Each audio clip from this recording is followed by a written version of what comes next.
questions. We want to thank you for tuning in this evening, and again, thank you to our audience that are here in person. We do want to remind you to practice COVID protocols. So if you are going to be walking around, please make sure you practice safety. Okay, so let's get started. So this evening we have a wide range of guests here this evening. We have the Minister of Ed range of guests here this evening. We have the Minister of Education, the Honorable Diana PhD, Education Reform in the Public School System.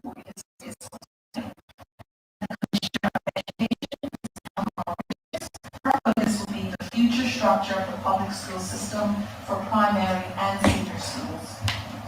We have the Director of Academics, Department of Education, Dr. Llewellyn Simmons, and he will be presenting the public school system's vision for learning, and then we will have question and answers. Then we go on to the Chair of Education Reform Governance Team and member of the Learning First Team, Ms. Smith, who will be talking about reorienting the system. And last but not least, we have Ms. Brenda Burchell, who is a member of the Education Reform Learning First Team, and she will be giving us a presentation on it.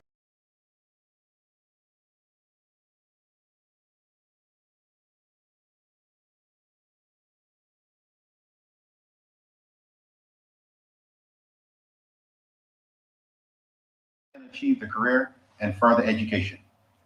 We will do this by creating schools and a school system where each and every child has great learning outcomes and life opportunities for them, for our economy, and for the future of our nation. Why do we need reform in our schools? The world is changing, and so education needs to change. Jobs, the economy, and life more generally are rapidly changing, fueled by new technologies and social media, and accelerated by the impacts of the COVID pandemic. Environmental and resource pressures are intensifying, and there are still deep and historical divisions within our society. Our education system needs to change to help our young people develop the skills, knowledge, values, and relationships to enable them to access and be the creators of the jobs of the future, to be active citizens, and to tackle increasingly complex challenges. I often get asked, what makes this round of reform anything different from what we've done previously? Not only are we being more ambitious than ever before, something that would generally make our system world-class. The way we are approaching it is different. It is intentional, it is supported, and it really importantly learns from the past.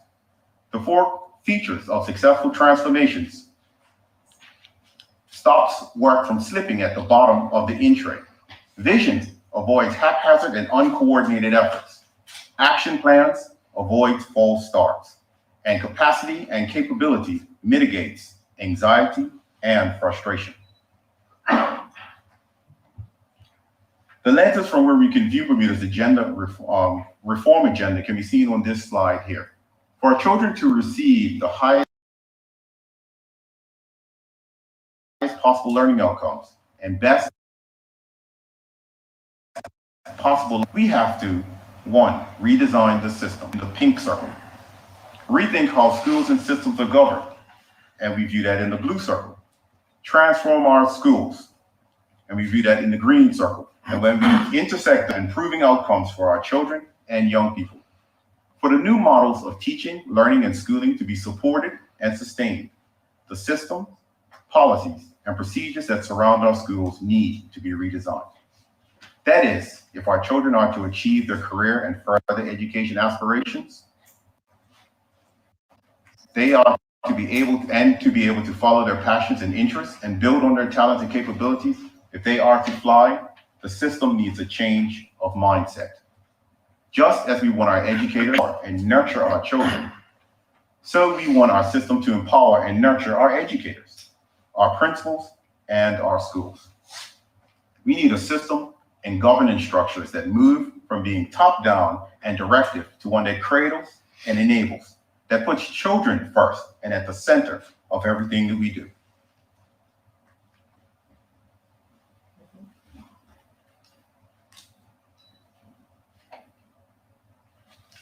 Thank you, Minister. I will continue.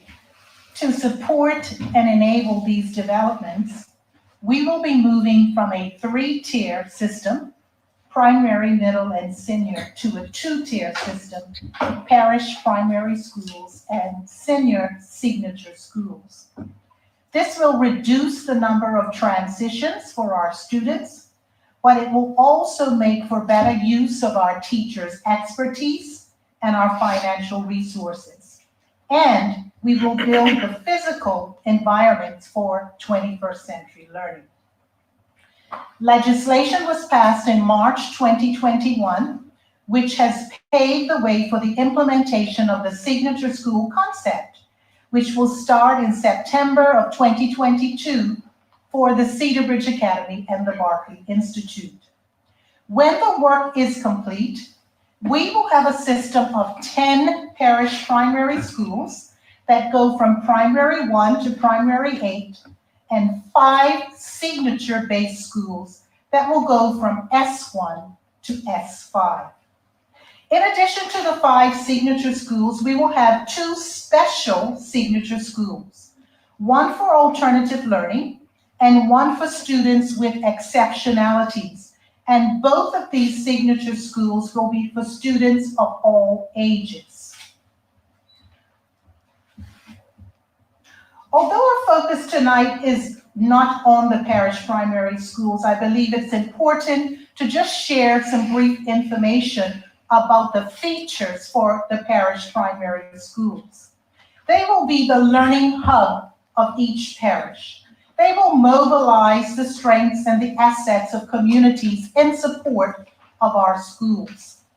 The parish primary school concept has emerged from research into innovative, impactful primary school and early childhood learning environments from around the world. And there was a focus on determining what they had in common. The teams who worked on these features explored over 50 examples of learning environments and then drilled down to about 15 very powerful examples that drew upon the principles of learning that steer our education reform efforts. The 10 features for our parish primary schools will ensure that learning is a priority, that schools are the hub of their community, that the focus is on student interests, passions, and ambitions, and that the learning environment is flexible and takes place in flexible learning spaces. Our students will develop 21st century skills. Our teachers will not only collaborate within schools, but across schools, and families will play a key and critical role as partners. Our students will be culturally and globally connected, and they will ensure, or we will ensure, that history and legacy are preserved.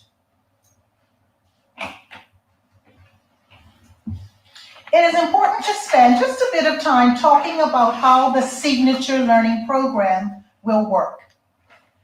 Each signature senior school will have the core curriculum: English, math, science, and social studies. And each of the senior signatures will offer 2 signatures. The signatures will take up to 30% of a student's curriculum, with 20% spent on a major and 10% on a minor. The students who will be entering our senior signature schools in September of this year had an opportunity, along with their parents, to participate in what we called a taster program, an opportunity to gain some insights about the signature learning programs at our senior schools. Over time, those taster programs will actually be pushed down to the primary level so that students can begin to think about and become exposed to what they can experience at those senior signature schools.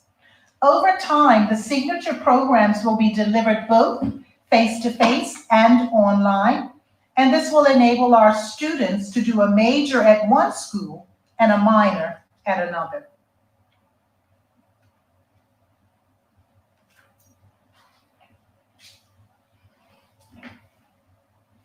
So our signature learning programs will help every student to follow their passions. It will build on their talents, and it will help them to achieve their career and further education aspirations. The signature learning programs have been based on a world-class curriculum. Students will experience authentic, real-world learning experiences, meaningful projects. The assessments that are given to our students will demonstrate what they can do, and what they know well.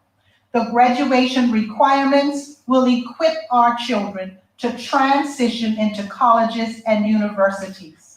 And we will have system policies and procedures and frameworks that will support and sustain 21st century learning. All of the work that has been done has been carried out based on research for best practices around the world, and it has been supported by our change partner, Innovation Unit. Additionally, it's important to share with you that the necessary professional learning and development for all of our teachers to become highly skilled educators is also being put into place.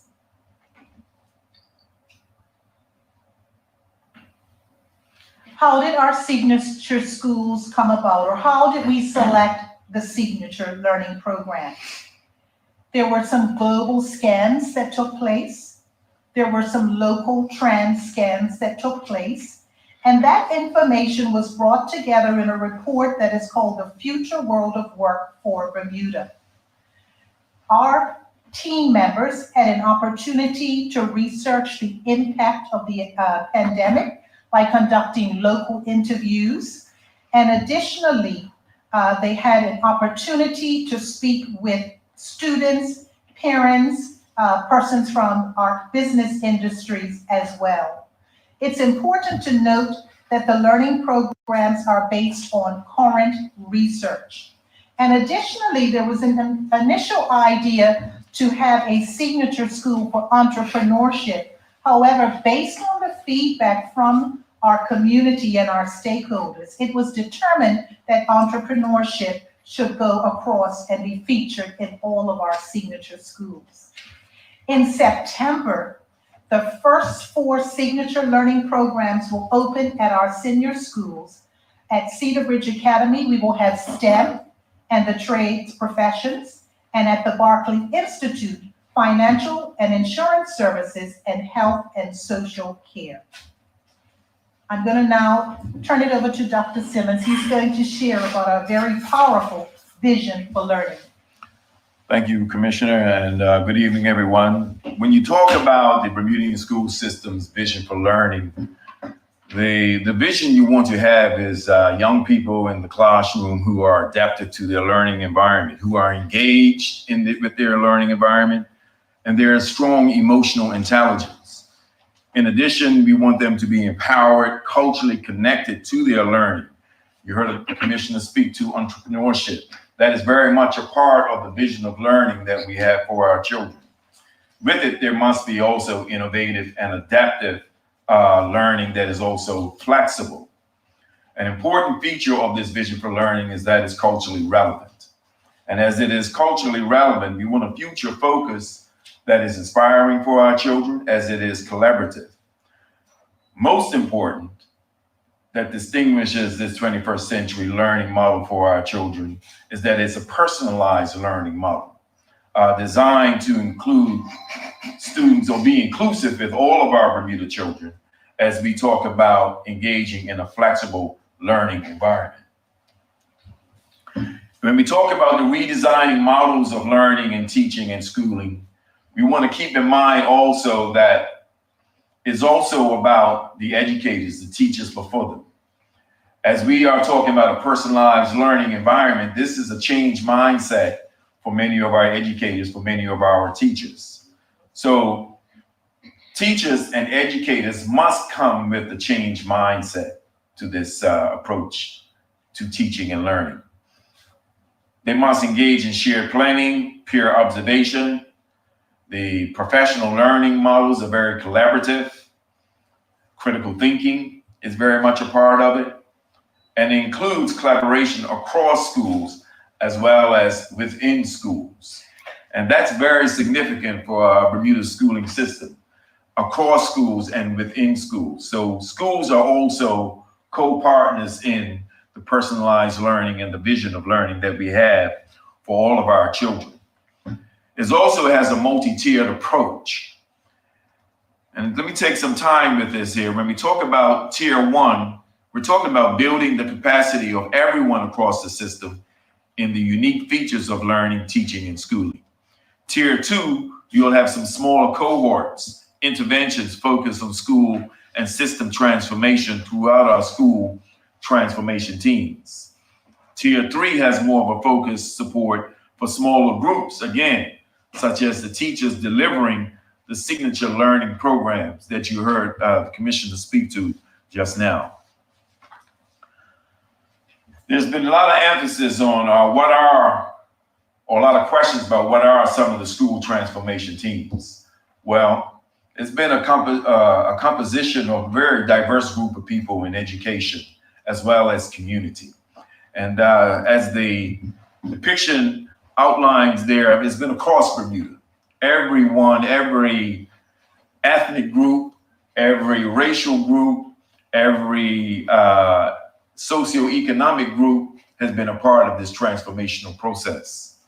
And so we want to assure that the listening audience as well as the greater public become active participants in this here, who are also a part of the transformation, not just those who are part of this team.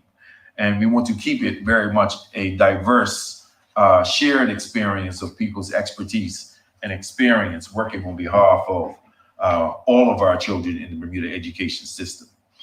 It's been a journey that began in April, June, where we began a lot of preparation.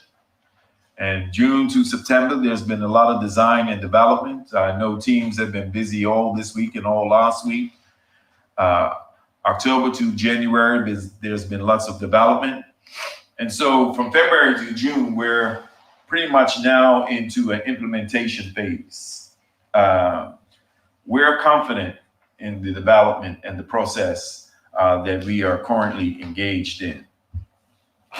If there's an essential question that the public and everyone must answer is, what is the right design for the future of Bermudian schools? And I think everyone needs to reflect on that, that essential question. What is the right design for the future Bermudian school? We believe that we are embarking on the right design for Bermudian students and for Bermuda schools, as we talk about it being collaborative, being innovative, transformative, and inclusive, again, of all of Bermuda's people. Thank you, Minister, Commissioner, and Dr. Simmons. We will pause for a moment. We said at the very beginning that we have quite a bit to cover in this town hall meeting this evening. And we want to let this be an opportunity for those of you here to ask questions of what was just presented. Do we have anyone in the audience that would like to ask a question for what we've covered thus far? I do want to ask that you keep your questions to 2 minutes so that we can make sure we can cover as many questions as possible. Were there any questions from the audience? Yes, question. So this is for the whole panel. You guys mentioned that, of course, there's a big change in the curriculum. I just want to know what has been done so far to prepare the students going in for September coming in this new school year?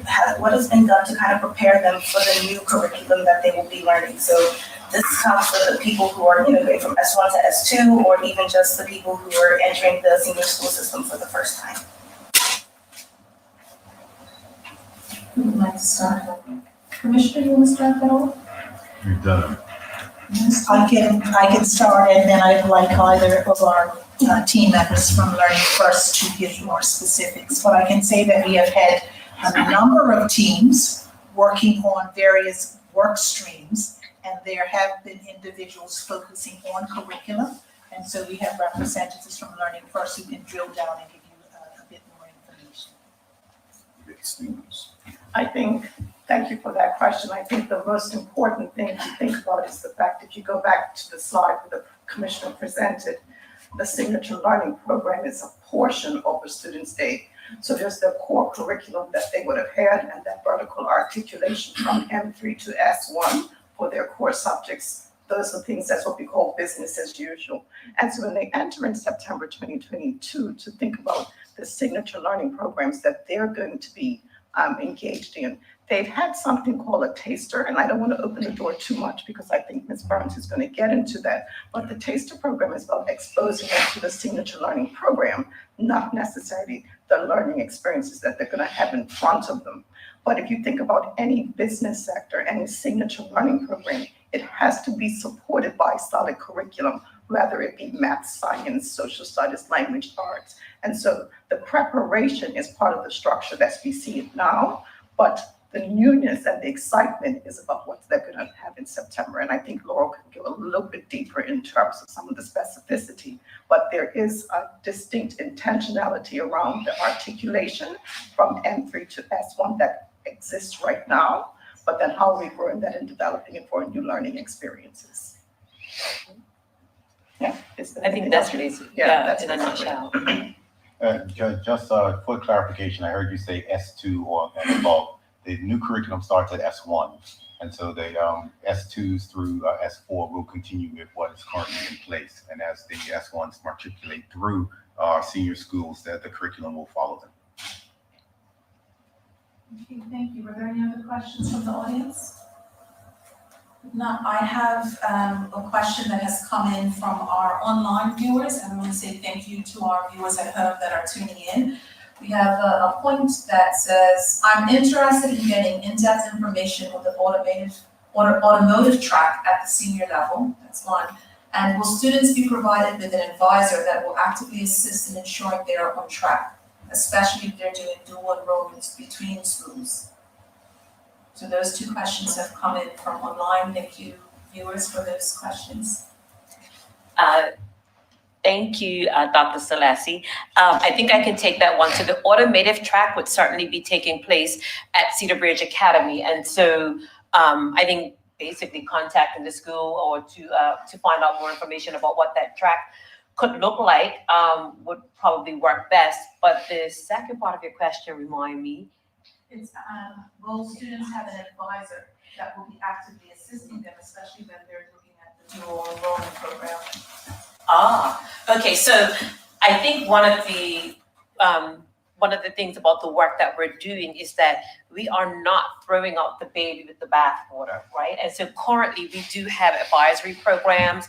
We do have the counseling programs that includes career advising, etc., and preparing them for college. But what we are doing is looking at best practice across the world. So some of the exciting things that we've been doing within Learning First and in the redesign is looking at our advisory programs and how we support our young people, even from a social emotional perspective. So I understand that the question is grounded in around dual enrollment, but it's bigger than that, right? And so how are we providing advisory and counseling and support to our young people to make choices, whether it's dual enrollment, whether it's more internships, in terms of the partnerships that we're creating.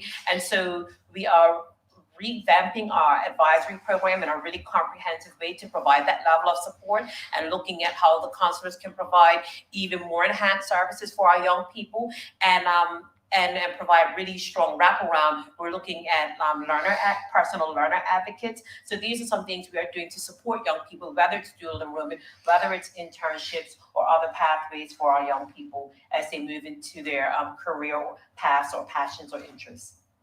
Thank you, Laura. We have another question that asks, what is the philosophy behind Learning First?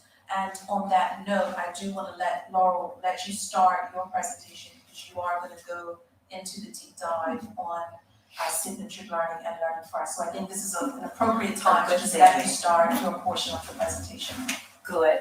So the philosophy around Learning First is really about co-designing what it is we want for our young people here in Bermuda. And so very different in terms of my history, in terms of being an educator in the Bermuda public school system, where oftentimes we really have had the best of the best from around the world, literally in terms of programming. But a lot of that was about, this is the research and this is how you do it. Now go ahead and go and do it. What we're doing here is something that's very different. We've scanned literally the globe in various aspects of education. And as colleagues and community members and stakeholders and parents and school leaders, we've come together and we've had conversation around what are these best things that we've seen around the globe, and what do we think is really viable and feasible for our community, and what tweaks do we need to make in order to make it ours. And so this whole co-design process that we've engaged in is really what's making this work that we're doing really strong and really exciting. And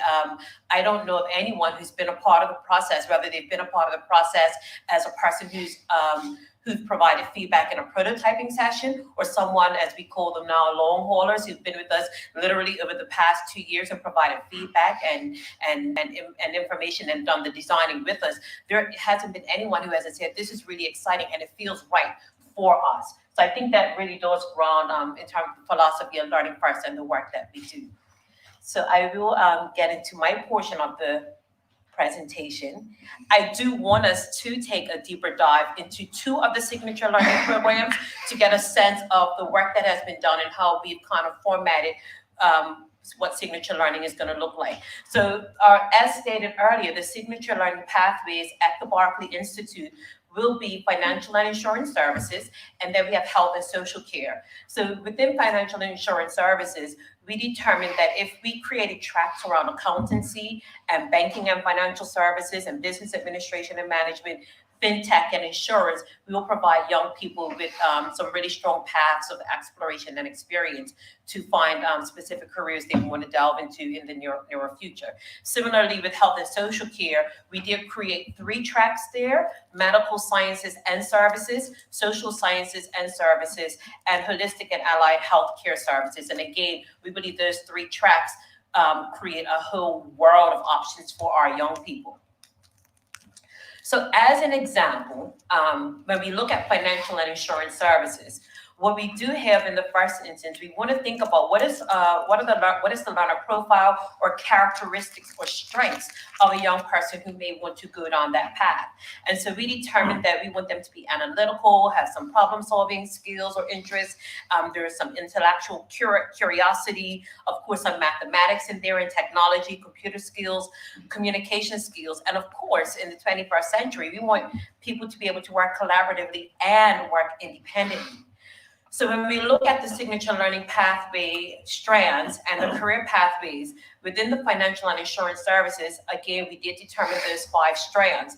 And we expect that young people will follow one of those strands for 20% of their time and then take on a minor for about 10% of their time over the 4 years that they do financial and insurance services. Since currently we have health and social care at the Berkeley Institute, they may opt at this time to choose their minor somewhere in health and social care, which would be really interesting. So as an example, they may do business administration and management, but if they have an interest in the allied healthcare sector, they may do a minor in that because that's something that they also have an interest in. And so here we have listed on the right-hand side more on specificity around the strands. And this gives us an idea of some of the careers that they might do if they explore a particular track. Again, for instance, if we have fintech, they know that some of the careers in the fintech industry could be around cybersecurity or blockchain development or artificial intelligence, or be an app developer or a data science specialist. So let's have a look at what we're offering at Cedar Bridge Academy. We are offering STEM, science, technology, engineering, and maths. And then we have the trades and professions. For STEM, we have the creative technologies. We are allowing young people to explore animal and veterinary sciences and environmental sciences, computer science, and of course, engineering. And then for the trades and professions, that one is quite wide as well. We have automotive technology and electrical. We do have textile and designs, carpentry, cosmetology, horticulture, and for now, culinary arts, and hospitality. I do say that for now because as we saw in some previous slides, the next set of signature learning programs that we will be developing will include hospitality and tourism as well as education services. But for now, if a young person has that interest, we're going to get them going through the trades and professions. So again, as an example, for the trades and professions, we're looking at a learner profile where there's creative thinking, where someone's highly practical, there's the problem solving again, maybe some research and presentation skills, of course, mathematics, maybe some design technology, strong communication skills, employability skills, enterprise skills, and again, working collaboratively and independently. So similar to what I shared in the previous slides, they'll do that 20% for their major, 10% for their minor, and we have the various potential careers. I think when you look at textiles and designs, that can range anywhere from being a tailor, upholsterer, or embroiderer to a merchandiser or an interior designer or even an event planner or stylist. So there are lots of opportunities that we do expose our young people to, and we let them know that this is not an exhaustive list, but it gets them going and thinking about the direction they may want to go in. Thank you. So let's take a look at this particular slide because it does stimulate a lot of conversation. And actually the word that I want to spend a little bit time talking about is the sustain or the sustainability of this heavy lift. And so when we think about how do we sustain change, how do we sustain the capacity of our teachers to be able to keep the journey moving, we start to work up this little statement about empowering and nurturing, right? And they all go together. They're not separate. They are part and parcel. And so when we think about empowering our educators, providing empowerment for our students, our principals, our central office teams, and anyone else who has a touch point that touches education, what does that look like? And more importantly, what does it feel like?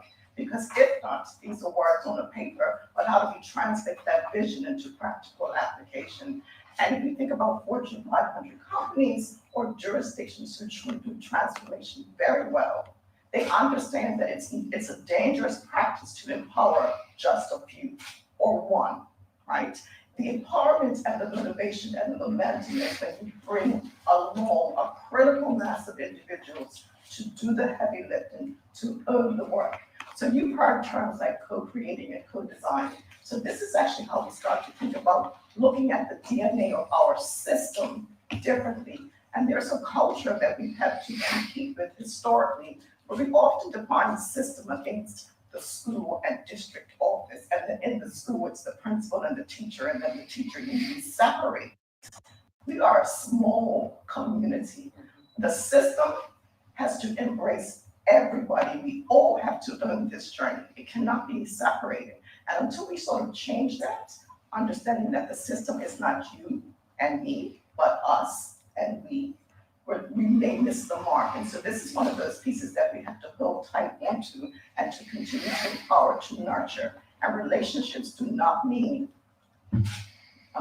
relationships do not mean taking down the standard of expectations around accountability. You can hold hard relationships and still grow and cultivate change and excellence. It's the balance that we have to figure out. And I think we're all up to the challenge. The next slide that we sort of supports this is what we call the cradling. And if any of us have seen an organizational chart, typically you don't even see the children on the chart, right? You see the commissioner, you see the office of the minister, you see all these different positions and people. But what this graphic is meant to sort of demonstrate in a very interesting way is the cradling, is how do we support? Because we all say that children are the most important. That's why we come to work every day. So if they're the most important, let's get them in the center, and then let's surround them with all of the best practices that we know are effective for transformation and sustaining change. So let's look at the colors because they all mean something. So I talked earlier about, not the us and me, but it's about the system. No matter where you are in that organization, you have a responsibility collectively to support and to ensure there's the best possible experiences for our young people, our educators who are on the dance floor doing the work. So there's the cradling of the arms and all those yellow pieces. Those are those policies and procedures that we at the central office, we need to take a look at. Because what happens sometimes when there's not alignment with change around policy and procedures, it can go, or sort of go to the wayside. So how do we start to look at all of those pieces around the yellow and the cradle, whether it be comms and engagement, teaching and learning, your curriculum, how are we supporting schools, and then by default young people to actually begin to make that shift and have the whole system together moving all in the same direction and not in tension with one another. The blue pieces, they sit in the schools, scheduling, advisory, assessment, the learning experiences, and all of those bits and pieces. Interesting enough, the pink pieces on the surrounding the students, those are the outcomes that we want. We want our young people to be entrepreneurs, as I think Laura talked about. That's the idea. We want them to be resilient. We want them to be having those understandings of what it means to be part of this Bermuda culture and what does that mean to be a good citizen. So all of those outcomes sort of surround this young person in the pink. And the green on the bottom, that's what I like to consider our North Star. That keeps us honest in this conversation. Those are those guiding design principles that Learning First uses, and we use them to make sure that any decision we make along the way, we're empowering and we're keeping true to the vision as it relates to, is it flexible, is it adaptable? And all of those icons actually mean something, and I'm hoping that more that you get involved in the work, you can understand what those icons mean. So this is the cradle, this is the support system, this is the change in the DNA of how we've traditionally done school and embracing it from a collective responsibility, community, school, parents, the entire gamut. The next slide, very interesting, talks about the partnerships. And for the past week, I think it was this week, Monday, it was so exciting to open the newspaper and see that the workforce development they were overwhelmed by the business partnerships, right, to support young people over the summer. Now, the challenge we have is how do we move that to just the summer to now a part of how we do school year round, and those companies still being just excited for other opportunities. And so let's look at some of the models of partnerships that we're considering. And this is a work stream, one of those work streams that you have seen in the, what color was it? I'm losing my colors. I think it was the yellow around, right? That's the piece, because if we want to do signature learning programs differently and have our students have a different experience, our green at the bottom says that learning can take place any place and anywhere. The four walls of the classroom is no longer the status quo. So that means they need to be in our communities, they need to be in our businesses, and they're going to get those internships. There's a new buzzword about externships now. So for teachers who may not have been in the business sector for some while based on their degree, they get to shadow somebody to understand what does that look like now for the young people that I'm in front of. And now I have to be able to make sure that they're equipped with the skills of today, not when I got my certifications back then. So there's so much excitement around partnerships, because that is sort of like one of the best pieces that our young people are going to have the opportunity to come as one. And there's a partnership that has been identified for every single signature track. That is exciting, that is powerful, that shows the commitment of the Bermuda public, the Bermuda citizens, to take this whole collective responsibility seriously. The work stream that's actually working on this about 3 or 4 weeks ago, they sent up an MOU to the chambers to review the memorandum of understanding to look at what does that relationship look like. And the idea is not to make it so cumbersome for our partners that there's all this paperwork that they have to fill out, and then, that can turn people off. So they're really trying to streamline the process and have them part of this experience. And it's exciting to see in the paper around workforce development and the horticultural team that's here from England working with young people. So you open up the paper and you see this live and in action. Closely connected to this, you see the mentoring, all of those bits and pieces in terms of, and the color codes are in there, what happens inside, what happens outside, and how do we get people into our classrooms? I mean, educators get excited, we could talk for hours, but it's nothing more powerful to get that person from industry or the sector that you're actually in front of and hear their experiences as they talk to young people and do modules and courses. So that's the power behind all of this collective. Once again, it's going to take all hands on deck to make this successful and the payoff in the future. Before we move on to that slide, I do want to, there's one down on the corner here that talks about refurbishing and building and construction, which is a nice segue to the next slide. Thank you. So PMO, how does this all come together? The minister said that this is an overview of the entire picture of education reform. So we have to think about the decision report that was tabled in July 2021. And it talked about the identification of the 10 parish primary schools. And there were some commitments made during the consultation around how do we have our infrastructures and our facilities respond to the types of way that we're doing schools.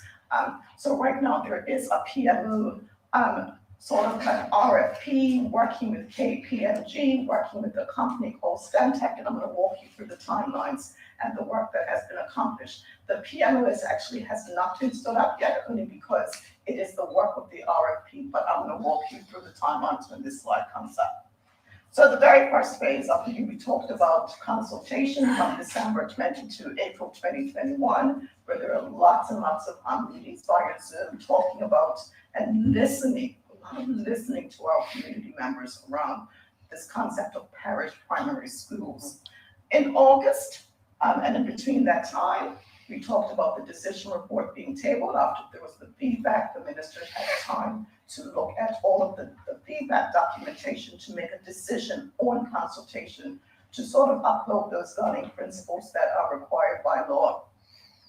And then in August, the internal team, and in addition with Public Works and members from the Project and Procurement Office, started to sit down with the permanent secretary, our facilities manager within the Department of Education, and look at RFP that could go out to tender for proponents to respond to look at an infrastructural renewal plan, to look at all of our facilities and determine how do we now begin to bridge the gap.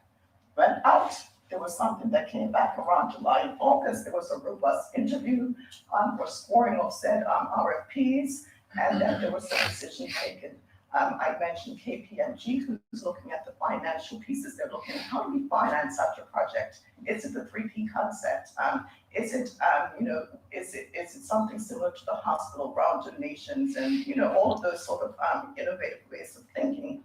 And then you have Stantec, who is an architectural firm who's looking at the design of our buildings. They understand the vision for learning. They understand the guardrails of what that looks like in terms of the bigger picture.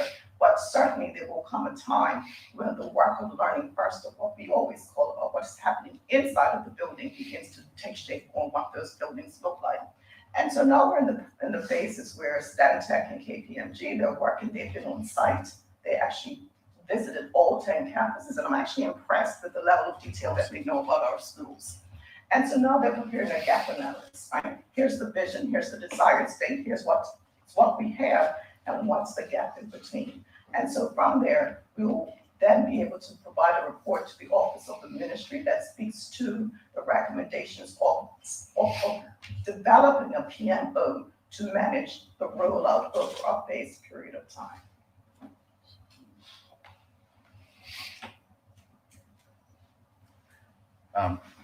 Thank you, Lisa. Thank you, Laurel. I do apologize. My screen went blank for a second there. As you can see, there's been quite a lot of work that has gone into this. And now we want to talk about some of the enabling structures that are currently being put in place to support all of this work. As Laurel had indicated, we're now in month 28, I believe it is.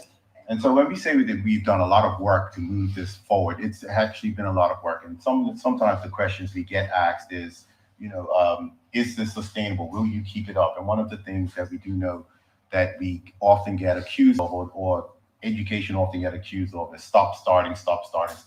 This is something we're committed to. This is something that we are putting forward to get the best possible outcomes for our students. Now I want to talk about two entities that, two additional things that don't get a lot of publicity, and that is the development of the Historical Legacy Committee and the Education Authority. We must know and understand the many interwoven threads that have shaped and characterized us as a people. So to foster a national identity and a sense of belonging, we must go into the recording for posterity and evolution and the development of education in Bermuda. The ultimate aim or reason is for the History and Legacy Committee is to explore, record, determine ways in which education in Bermuda can be captured, documented, honored, commemorated, preserved for current and future generations, and to help foster pride in who we are as Bermudians. Similar to the previous slide where we talked about how the PMO came about, the History and Legacy Committee also has its timeline. In December 2021, it was announced the development of the Historical and Legacy Working Group. And the purpose of this working group was to develop terms of reference for the History and Legacy Committee, develop the types of professional and community roles and skill sets necessary for this committee, identify potential work streams supporting organizational structures and processes for the committee, i.e. research, data collection, community engagement, and development. Develop a provisional plan outlined with milestones and make recommendations on the likely duration of the short to medium term phases of the History and Legacy Committee project, and to also make recommendations of the likely time contributions of the History and Legacy Committee members. In March 2022, the report was delivered to me and the recommendations are being considered. It is anticipated that in September 2022, the next phase of the History and Legacy Committee will be implemented to carry this project further. At this time, I would like to thank the members who worked diligently on the working group. That is Heather Whalen, Chairperson, Ms. Alberta Dyer Tucker, Mr. Adrian Lodge, Ms. Tanisha Otley, Dr. Theodore Francis, Mr. Randy Scott, Dr. Keto Swan, and Ms. Rhonda Woods Smith. We want to also talk about how we reconceptualize how the system of schools is governed. And you often hear this buzzword about the education authority. And there's a rationale behind the education authority. It's a key element of any successful education reform is establishing a system of governance arrangements that are fit for purpose and fit for the future. You may recall when Plan 2022 recognized this by calling for a review of the current arrangements, and Bermuda First called for the introduction of an education authority in the 2019 Future State Report. There needs to be good governance to sustain and support reform. Governance is not subject to day-to-day political pressures. Governance that has the independence to be flexible and agile in ensuring the needs of Bermuda's children, economy, community that are best served and efficiently run. We all acknowledge that the relationships between our schools, our school boards, with the ministry and the Department of Education are not and have not been as free-flowing as we would like. The establishment of an education authority will be an opportunity to reset, renew, and clarify these relationships. We need to learn from the past to create a better future. We need to move away from our current and seemingly subconscious philosophy of a system of schools to a collaborative school system. You would have heard earlier, Dr. Simmons mentioned about the interconnection between our schools that's needed, or the interdependency of our schools in order to help each other to grow. We need a system that supports each and every young person to be the best they can be and follow their passions and interests, build on their talents and capabilities, and achieve their aspirations. A system which is equitable, a system which all schools, while having their own ethos and culture, achieve excellence. A system whose governance reflects the philosophy and approach of the pedagogy of the system as a whole. Governance which is based on and learns from the governance of successful 21st century learning systems. Governance arrangements that hold schools to account but are supportive and enabling, not directive and controlling. The work to create the Education Authority continues towards education reform as school transformation is underway. The Education Authority, operating at arm's length from the Bermuda government, will be responsible for enabling and supporting all schools to achieve the best possible outcomes for our students. We will move away from a system of schools to a school system, foster collaboration between schools in the interests of students and ensuring consistency and equity for all. Through school boards operating under the remit of the authority, school communities will enjoy a greater level of autonomy and with input from the community, educators, parents, and students. Currently, the Education Authority Working Group is creating the framework for what the Education Authority would look like. They're currently receiving feedback from the Department of Education, school boards, and other stakeholders to formulate the plan moving forward. The working group will continue to meet and collect data and help formalize the proposal as we move forward. I'm anticipating with the Education Authority that we'll be making some major announcements in the not too distant future on where we are and where we intend to take the Education Authority as we move forward. And with that, I now want to pass to the Commissioner, who will bring us home, and we will take questions from the audience and from the listening audience. Thank you, Minister. We want to talk about what now and what is next. In September of 2023, 2 parish primary schools will begin at Francis Patton and Purvis Primary, and an additional signature senior school offering hospitality, tourism, and educational services. They are all slated to open. It will take several years for us to have established and developed our 10 parish primary schools and to put in place all of the signature learning programs, including the signature schools for exceptionalities and for alternative education, and to realize the vision for learning. But we will proceed in a very measured and intentional way. And what we have committed to do is to learn as we go. So we have presented some information on our signature schools this evening, which represents thousands of hours of hard work by our dedicated educators and members of our community and our stakeholders. We certainly could not have achieved what we have achieved to date without the work and support of our community. Individuals who have trusted the plans that have been put in place. And so we are very thankful for their contributions. We are in the process right now of onboarding the newest set of individuals to help co-design our signature school for hospitality, tourism, and educational services, as well as for the parish primary schools. We encourage all of you to the Learning First website and to receive updates. So we will continue to move forward with our education reform plans. We will continue to create opportunities for collaboration with our stakeholders, to give them an opportunity to contribute and to help chart the way forward. We are committed to a transparent process. We are committed to a process of co-designing. We're very confident that the direction in which we are heading will provide a first-class education system for our young people, and that it will enable them to fulfill their fullest potential and achieve their future aspirations. We welcome all of you to join the journey and to help shape the future of education. This ends our presentation, and so we will now officially open up the floor for any questions that you might have.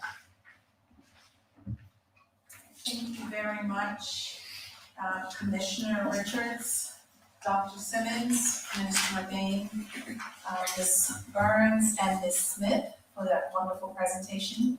We do have time right now to open the floor to questions. I do want to remind you that we have actually a number of questions that have come in from our viewers that are watching at home, but we're going to give the first preference to the people here in the audience, and we'd like to remind you to keep your questions to 2 minutes and make sure that we can focus specifically on the issues that are presented today about our education reform. Question?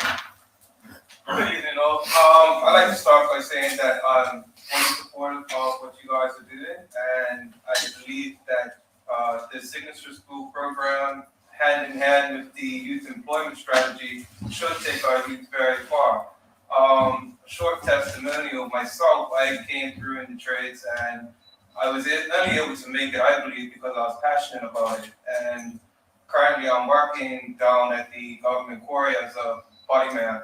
And we have an apprentice down there and a summer student, and they're also very interested in their trades, and they'd like to take it to the next level.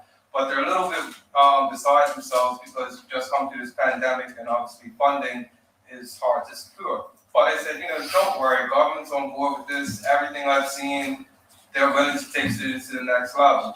So my question for you is, as far as the higher education, will you guys be doing any sort of partnership with Bermuda College in order to take students, once they've graduated from high school, to the next level?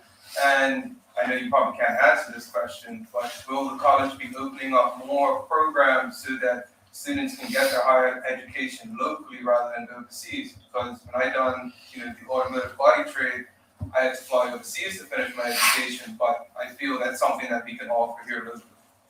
Thank you for your question. I guess I'm probably better suited to answer that question than anyone else. The Bermuda College is collaboratively. The Bermuda College has always worked with the Department of Education.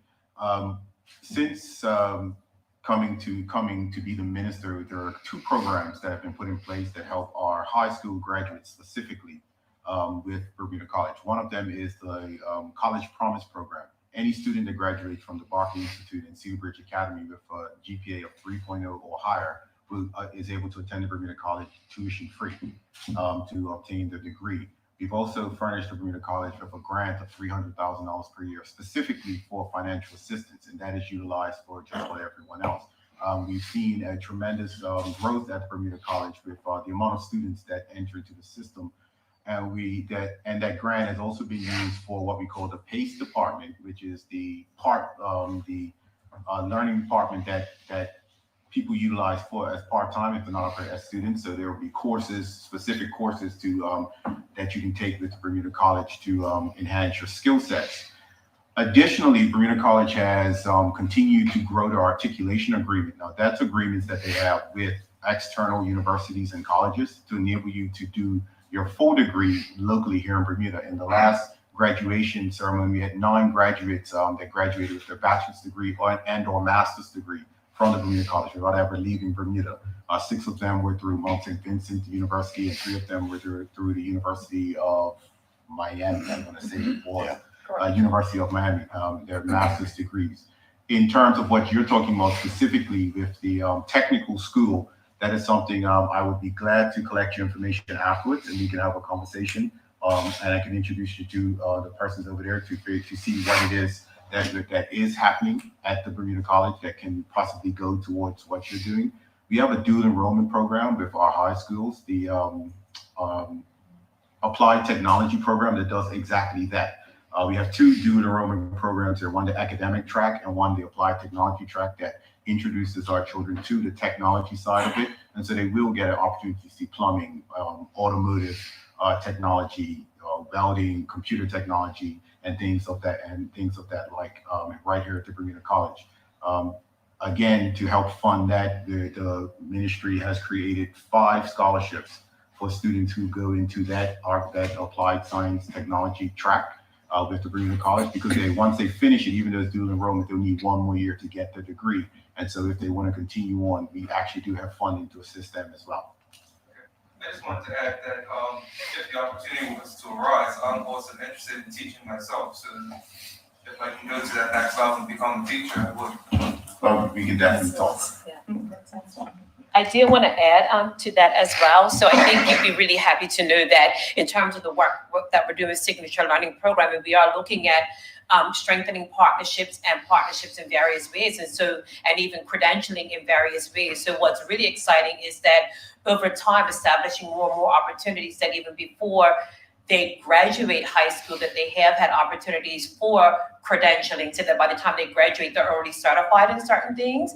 And we started to look at how that can happen, along with getting that on-the-job experience before they finish high school, and keeping in mind that ultimately, as we know that we've already established that this is going to take some time, but the ultimate goal is for when we go back to a 2-tier system and have primary 1 to 8, and we have 5 years of senior school, that's certainly what we're now doing in 4 years. But we have to also build on and say, well, what can we then accomplish in 5 years once we transition to the 2-tier system? And that will be young people having certifications if they're in something like the trades and professions before they even graduate as well. So I think that's a really awesome opportunity as well. And to piggyback, Bermuda College has been absolutely fabulous. Dean Roberts Dr. Curtis Tweed, looking at some of these curriculum frameworks, making sure there's no duplication of efforts, and looking at what that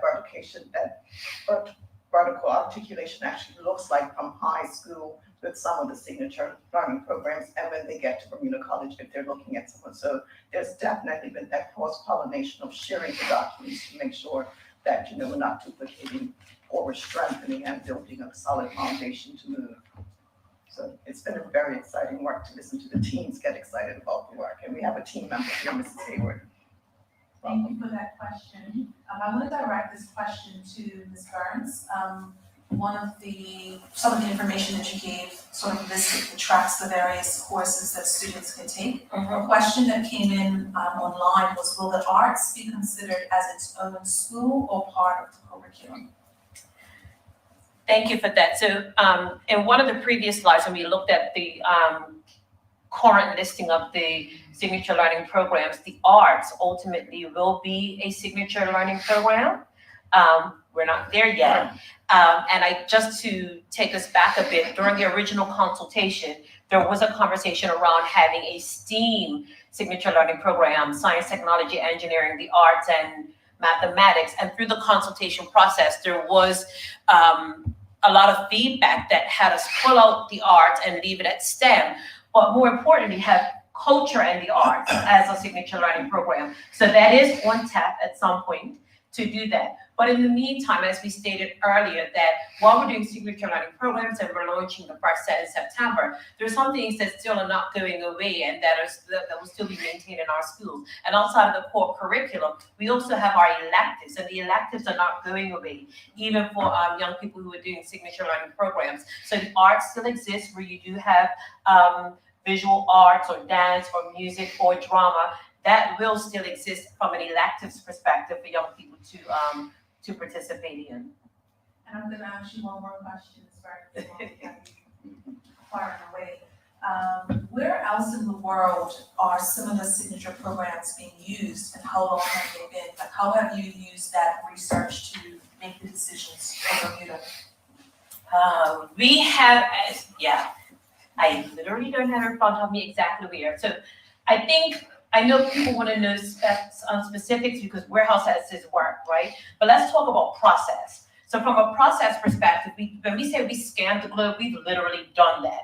And so out of literally the hundreds of people who participated in the transformation teams, they've done what we call horizon scans. So I can say that in all of the work we've done, we've looked across in other Caribbean islands in terms of schooling and teaching and learning. We've looked at South America, we've looked at Asia, we've looked at New Zealand and Australia, we've looked at the United States, we've looked at Canada. So across the globe, there are places that do have some form of signature learning program, but keep in mind that through this co-design process, I would hope there isn't a place in the world that is doing what we're doing, because we are co-designing for us. So what we've done is scan the globe for the kinds of signature learning programming or specialist schools, but we have designed signature learning programs for Bermuda.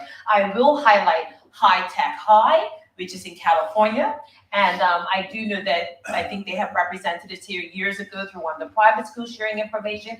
And we happen to have looked at High Tech High, well, the name speaks for itself, where they do a lot of stuff in the technology space, and they can be considered a signature learning school. There's another school, don't quote me where it is, but it's right inside of is it a mall or of the industry that they're in. And so they basically live in the work that they're doing in terms of the specialisms that they have. But certainly, because I don't want to be fluffy, email school redesign that person, school redesign at moed.bm. And if you want some specific schools, we will be happy to email some of that information to you. Thank you, Ms. Burns. You're welcome. From the audience, Yes, I have a question, I believe it's for you, Ms. Burns. So one, I would like to just congratulate you guys, because the fact that you guys mentioned that this new change would be able to nurture and care for the students' passions. I think that's amazing. I think that's something we've been missing in our public school for a while. But my question is, in terms of the actual programs and the strands within those programs, how easy would it be for students to change? So, for instance, let's say a student, they start off, I want to be an actuary. So they go into finance and then they go into that strand. And then once they're doing it, you're like, design for me, so, and then they switch maybe to something totally different, and they'll say, you know what, my other passion is tourism. So how easy would it be for that student to switch? Because of course, as they grow, passions change and things change and everything.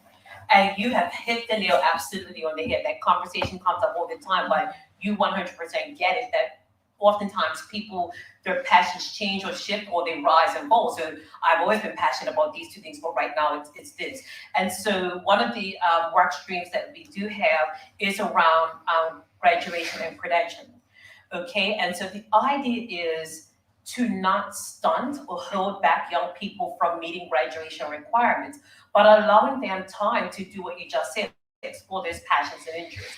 And so the idea would be, are they continually successfully acquiring their credits, right? So am I successful? And if I'm not successful, it happens to the best of us, right? Then how do I improve on that? But if I go from the accountancy track and I say, this is definitely not what I thought it was, I'm not doing this, and they move over to hospitality and tourism, what they would have done was acquired successful credits. But transferring to tourism will not hinder them from graduating on time.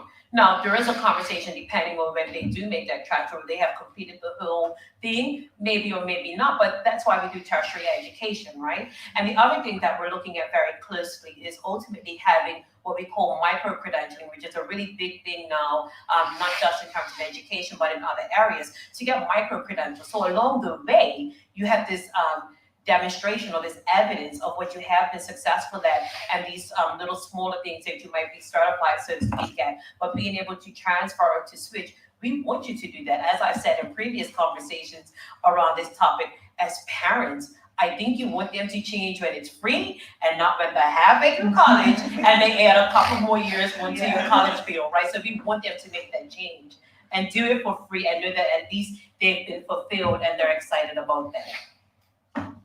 Thank you, Ms. Burns. We have a question for possibly the Commissioner or Dr. Simmons. We've been talking about the credentials that students will gain through these programs. But one of the questions that came up was, what about the teachers? How are teachers being trained and prepared for this new education reform? Are they receiving enough training to deliver the curriculum? Thank you. I'll start with some general comments and then I'll have Ms. Learning First, Laurel Burns, talk about the professional learning that is going to take place.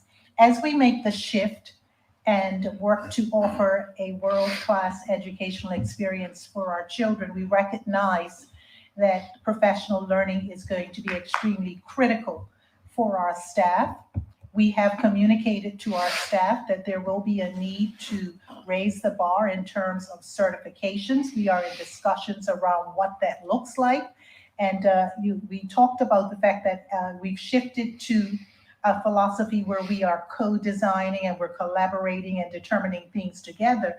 And as it relates to the certification for our leaders, for our teachers, the determinations around that will take place as we deliberate and discuss together. But there have been intentional efforts underway to ensure that professional learning is offered for our staff. And so I'm going to ask Ms. Burns just to give some information around that and even to share a bit about what's been happening this week in our schools. Thank you, Commissioner. So yes, there has been a lot of intentionality, and so we have provided training or access to information really over the last 2 years, initially through our e-newsletter, which is actually for everyone. And then this past year, we've offered up to staff members via the school leaders some modules that we developed for them that the school leaders share with them. And through some of the system professional learning days, we've provided system PD, utilizing members across the education system, as well as members of our Learning First team and our change partners to provide system PD. And that has culminated into this week, which everyone is aware of. We did end schooling for the young people last Friday in order to provide some intentional time with our educators across the island. So essentially what has happened is we have an opportunity in terms of the teachers who will be implementing signature schools come September to drill down and do some finalizing and working together, onboarding their colleagues who will be working with them. And then we have the new signature school that we're beginning to work on for next September, as well as your Parish Prime.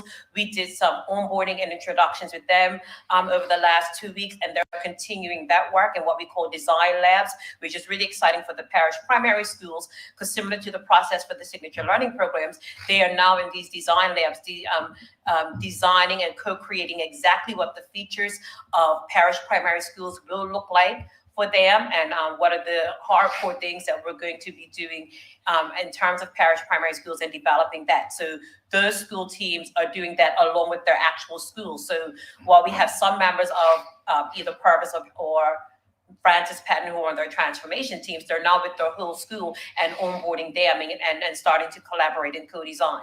In the meantime, we have the rest of our system who is engaging in professional development with their school leaders, and everyone is looking at what we call pedagogy and teaching and learning, and specifically, we call it high impact teaching strategies. And so the really exciting part about that is that every school has these 3 days to really look at the high impact teaching strategies that we are going to work on as a system. There are about 10 of them. And as a school, they'll determine which 2 or 3 or 4 that come September, this is what we want to do. This is how we want to implement it in our school. And that's really, really exciting in terms of the work that we've done over the past 2 years in terms of determining what is best for Bermuda, because globally there aren't just 10 high impact teaching strategies, right? But what have we determined would be really, really awesome for our community based on our needs? And so we should start seeing some things in September based on all of this work over these next 3 days systemically that improves teaching and learning throughout all of our schools. Ms. Burns, can you just share a bit about the immersion sessions for the S1 Signature Learning Program? Yes. So last week we had what we call immersion sessions. So again, in terms of the transformation teams, obviously you can't have every single teacher that's teaching or will be teaching S1 students. We had cohorts of people who had expressed interest and were a part of that. So what then had to happen, as you heard Dr. Stimmons say, we're in a phase of implementation. So what then had to happen is we had to immerse the teachers we know that will be working with these young people, either as S1 teachers or S1 advisors, but also in the subject and content areas. And so what we did was spend several days with them over the last couple of weeks through what we call immersion. And they got to see and feel all of the work streams. They got a better understanding of, let's say, the graduation and credentialing element. We did work with them around pedagogy. We talked to them about the partnerships and where we're going with partnerships. They had already been working on curriculum, and they continued to do that and bring that together. And so that immersion process really was an onboarding session for all of the teachers who will be working with our S1 students in September. And it was a really, really exciting time. They may have read about the work that we've been doing in the newsletters. They may have heard bits and pieces, but the opportunity to see all of the work streams come together, the work they had done, and also how it would look for them has been really, really exciting. And I think after tomorrow, they'll be ready and raring to go. Just to expand on that, one of the opportunities, as I would say, although we're very much interested in calibrating the system to make sure that we're all on the same page, moving in the same, and teachers are adamant that as we embrace what we call learning principles for adults, that they need to have differentiated learning experience, because it's a developmental process around change management and understanding that. And so Ms. Learning First here to my right will be spending some time downloading some of the cognitive stuff that has happened over the past few days, so that each site can have a differentiated plan to serve the teachers in their communities and where they are in this developmental process. And that's exciting. If I may add, we have teams also who've done the project-based learning certification. Yes.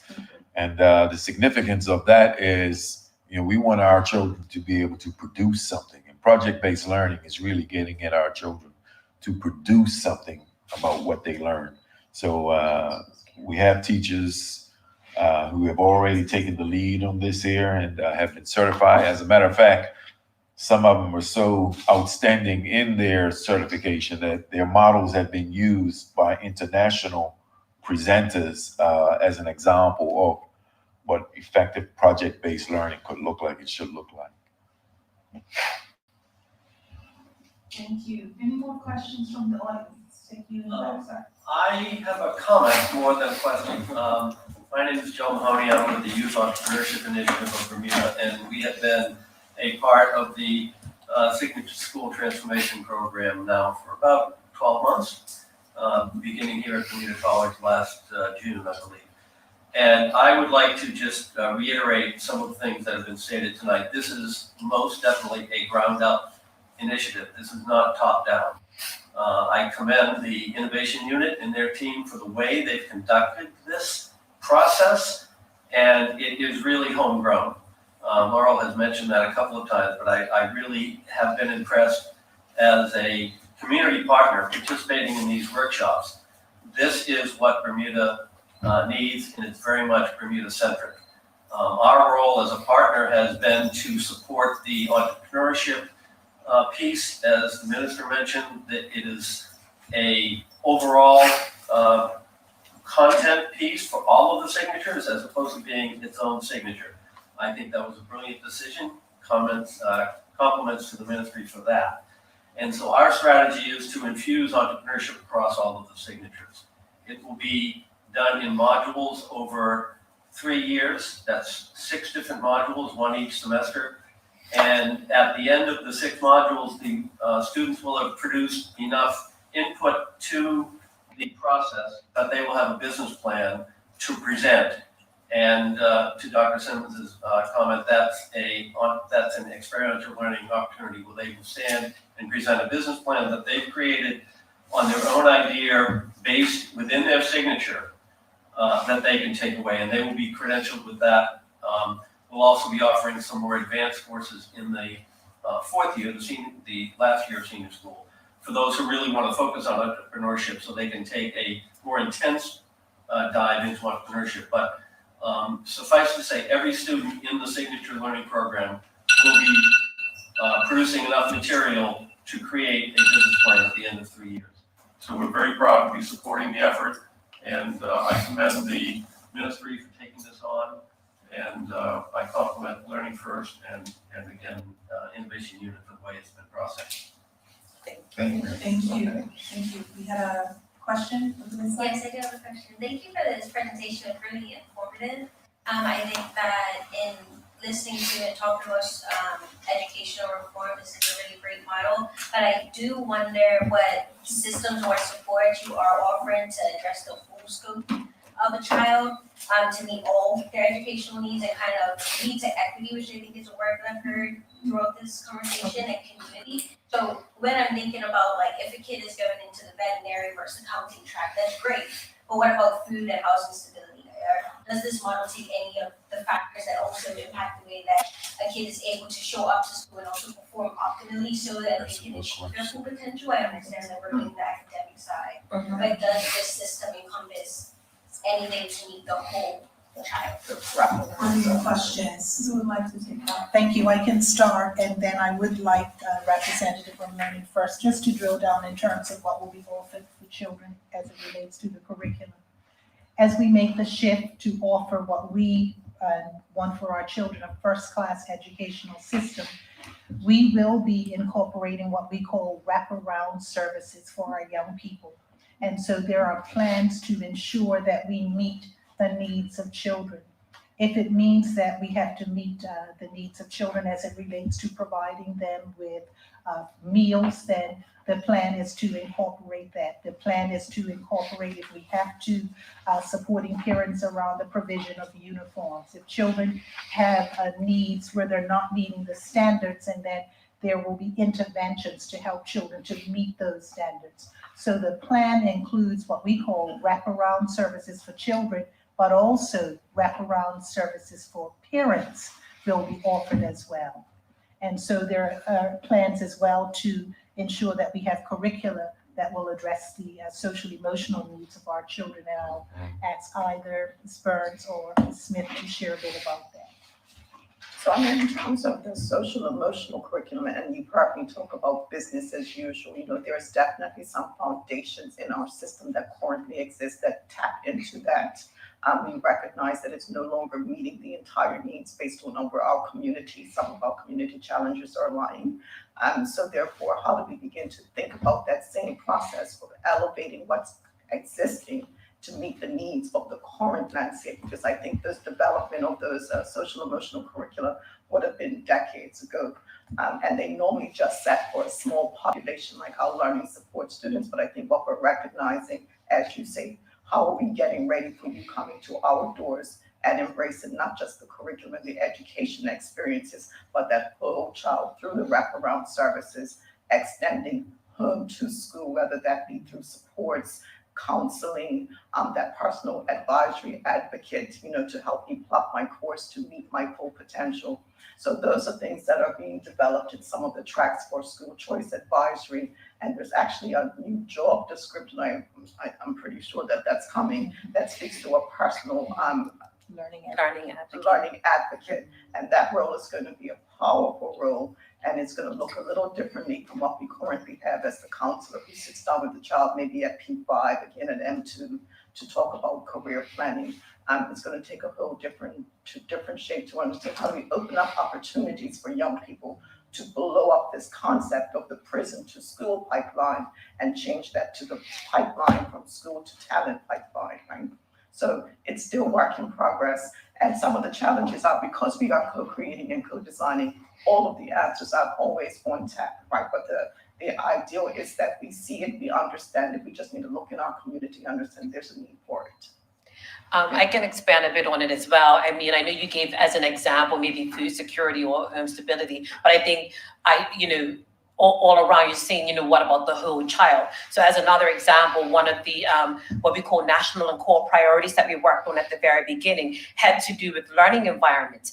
And learning environments is not just the physical environment, but the cultural environment of a school. And when we had the teams work on that, we had, they did a lot of research and work around, yes, the physical space, and that physical space makes a big difference in the emotional stability of a child as well. But even the culture and how we manage young people coming into a room who maybe having an off day, and how we manage that, and even us from a scheduling perspective, right? So what is a school without a clock or a time or a schedules, and how does that impact the child? So all of those things help from that social emotional perspective. Additionally, what has already been in play in our system and it's becoming a part of even the work we're doing because it fits, is the idea around restorative practices as well, which we're delving more into because of those things. Because even with your example around maybe food instability, that does create a certain constitution in a child. They may have certain behavioral issues, and unless we create a culture that gets to the root of that issue and not just say, well, that child is rude or naughty and they need some type of punitive response to that, then we're not going in the direction that we'd like to go. So we are creating not just the services and the people to provide that, but a culture across our system that is inclusive for all. And that is one of those underpinning things in terms of our vision for learning, that when we talk about inclusivity, we mean inclusivity for real. And just a quick, just to touch on that, I would say that when we're looking at our signature schools, it's that approach of a community-based involvement into our schooling as well, involving the community into the school system. So they provide some of that support. Whilst there is a lot of things that can happen within the school system, there are a lot of things that happen outside of the school system that we do want to lean on the community to help us to address and become the support for their parish school as we move forward.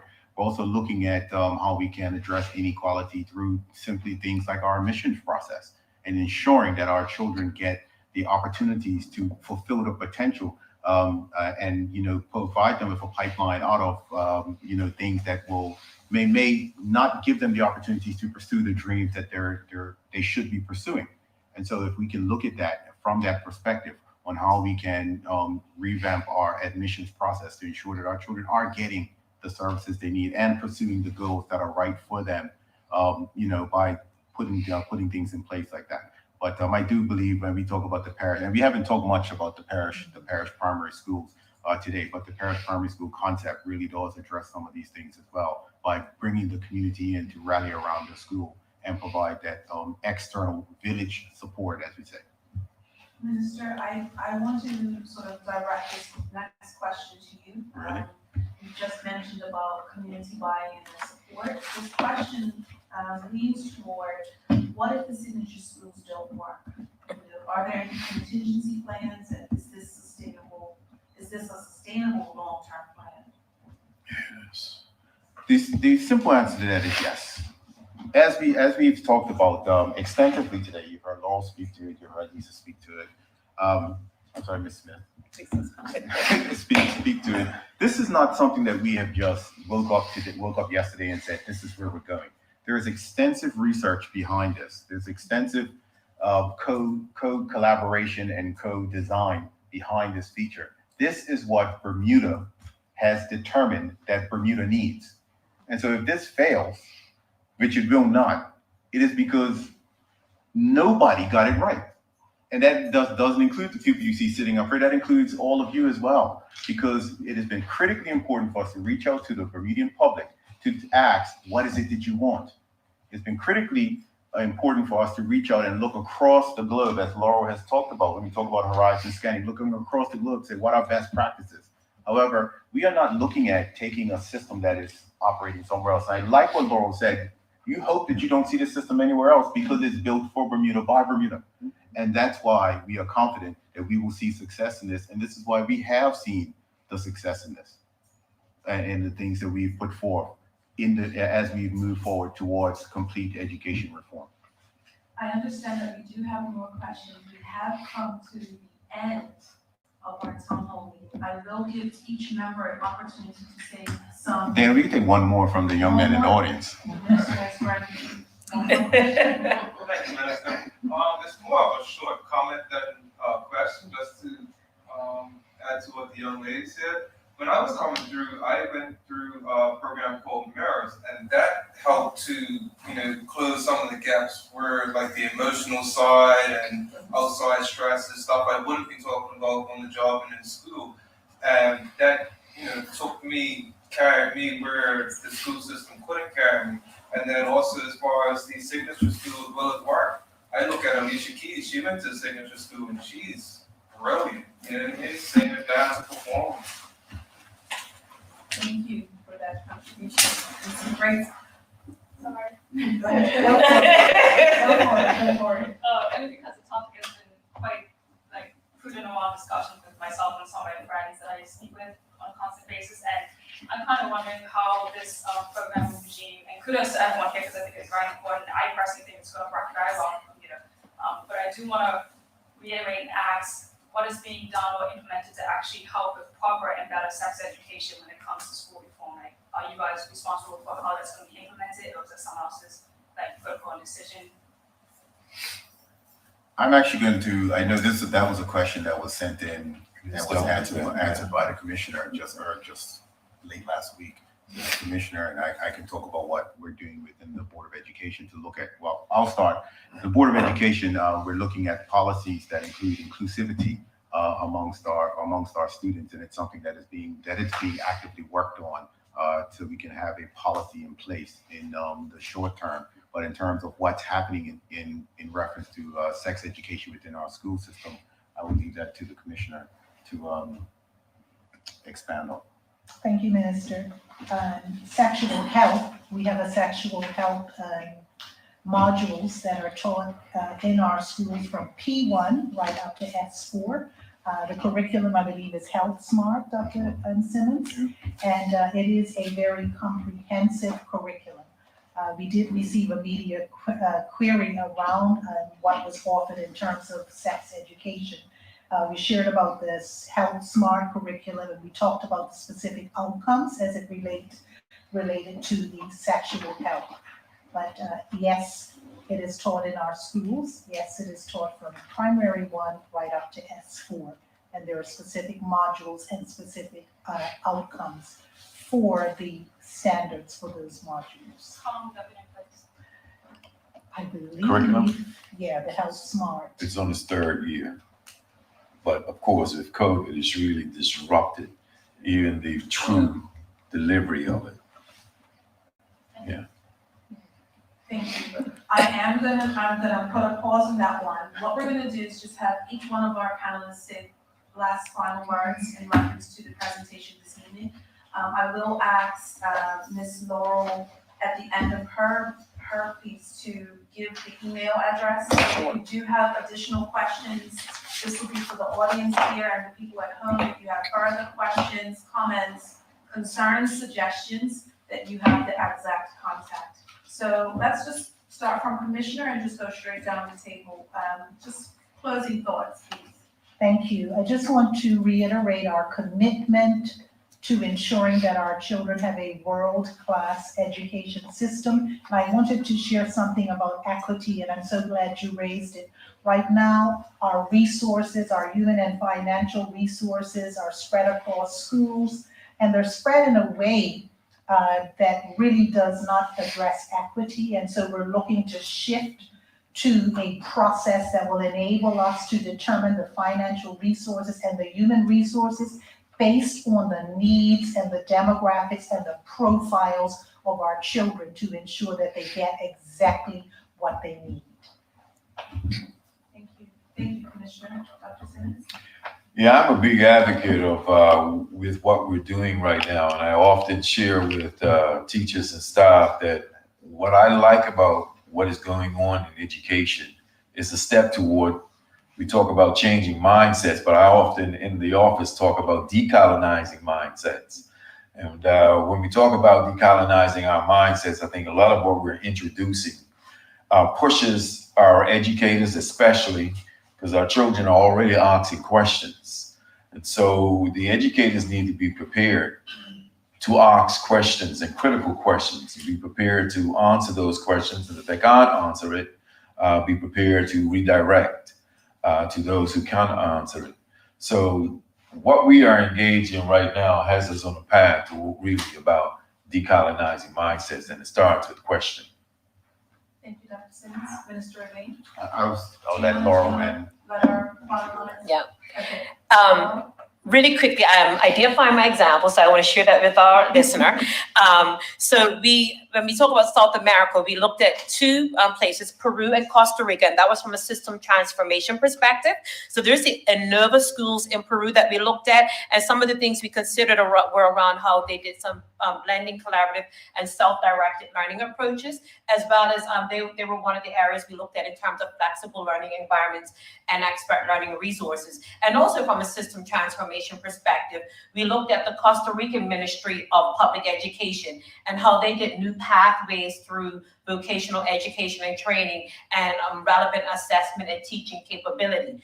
But in terms of specific signature learning programs, we did look at for STEM, the Australian Science and Math School in Australia. And then we also looked at City Polytechnic High School for Engineering, Architecture, and Technology, and that is in the US. It's actually an early college school in Brooklyn that serves grades 9 to 14 as a PTEC school, and they actually graduate with a high school diploma and an industry-recognized associate degree. So these are the kinds of places that we looked at when we did our horizon scans and we developed briefs for our various schools. I think in terms of a final word, a lot of people knew me. When I first heard the question around what if this doesn't work, and I was like, but how is it not? That's impossible, because this is an all hands on deck initiative and project. I think we're up to hundreds of people who've been a part. This doesn't get to not work. This is going to work. It's non-negotiable. So that was, for me, a question I couldn't even wrap it around my head because of where we are and what we're doing. This will work. It's going to work. We're here, we're doing it. So non-negotiable. Thank you, Ms. Burns. Ms. Smith? If we think about the student in the center of everything that we do, I truly believe that we'll get it right. Because it sort of makes us have this collective responsibility, because the late Whitney Houston said it best. I'm not going to sing it. You know, the children are our future. Teach them well, and they will lead the way. Right? I'm not going to sing, but it really gets to that collective piece. And no matter where you sit in government, where you sit in the private sector, this is our community. And as Laurel said, it's non-negotiable. We have to get it right. Thank you, Ms. Smith. And Minister Bain, final words, please. I just want to say thank you, everyone, for coming out, those that have come out, those that have tuned in. You often hear me say that everything starts with a conversation. And what we've done has started with a conversation, and it just expands beyond that. What we've also done is done this in such a way that people feel empowered, people feel valued, and people feel that they are part of the solution. And so one of the most powerful things that I've heard from when I visit the sessions of teachers when they're collaborating is, to hear a teacher say, or to hear an educator, or to hear just a parent say, the idea that I spoke of is actually right up there on the board and it's being considered. And so that's the type of co-design that we're talking about. So when we say, as Laurel said, when, I was kind of taken back and said, what if this fails? It won't fail. And I'm confident it won't fail because everybody is putting their input into this. We are not grabbing a system from somewhere else and plopping it in Bermuda to say, let's go. We are saying, we know what works elsewhere, but we know it might not be just right for Bermuda. We have to figure out how to co-design it, how to put it in place so it does work for Bermuda. I've often said that, at the end of this journey that we're on, that won't happen overnight, that will take several years to accomplish. People will look and say, look at what they're doing in Bermuda. Can we emulate that? That's what all of us in this room, that's what all of us in Bermuda will be proud of when we finish with this transformation. I just appreciate everyone that does come out, and we want to hear from all of you, the people who do support, and we want to especially hear from the people who do not support, because those are the people who are going to make this process even better than what it already is, because you're the ones that are seeing things that we may miss because we're not looking at it from that critical side. And that's the purpose of having this co-design and co-collaboration. Get everybody in the room so we can figure out how we can move forward. Again, I thank you all for coming out. I appreciate all the work that gets done on the behalf of myself as the minister. I'm not there designing. We have our innovation unit. We have Learning First. We have the Department of Education, the commissioner and her team, the ELT team, our educators within our schools, our principals. Everybody is rowing in the same direction, and everybody is making the sacrifices to do what needs to be done for our children. And as Ms. Smith said, as long as we keep the children at the center of this, they are the sole reason for everything that needs to happen within our schools. Without students, schools don't exist. There's no need for them. There's no need for us. There's no need for educators to be around. That's why we have to continuously focus on the student and make sure that they are getting the best of everything that we have to offer. With that, thank you for coming out. I'll pass it back to you, Dana, to close it up. Thank you, Minister. For those of you that did have a few more questions, our slide is actually up now. Minister@govt.bm. Please take a note of that, share it with someone else that may have a question, comment, or concern. We want to send a great thank you to our viewers who are at home, who have tuned in, who have participated. Thank you to our wonderful audience who showed up today and participated, to our fantastic panel, our presenters, Commissioner Richards, Dr. Simmons, the Learning First team, Ms. Learning First herself, I'm going to keep calling them Ms. Smith, and of course, our Minister of Education, the Honorable Diallo Rabin. To our CITV team, thank you, and our technical team, KPS, everyone that's helped pull together to make this day a success. Thank you, and to all of you, get home safely, and we'll see you at the next town hall meeting. Good night.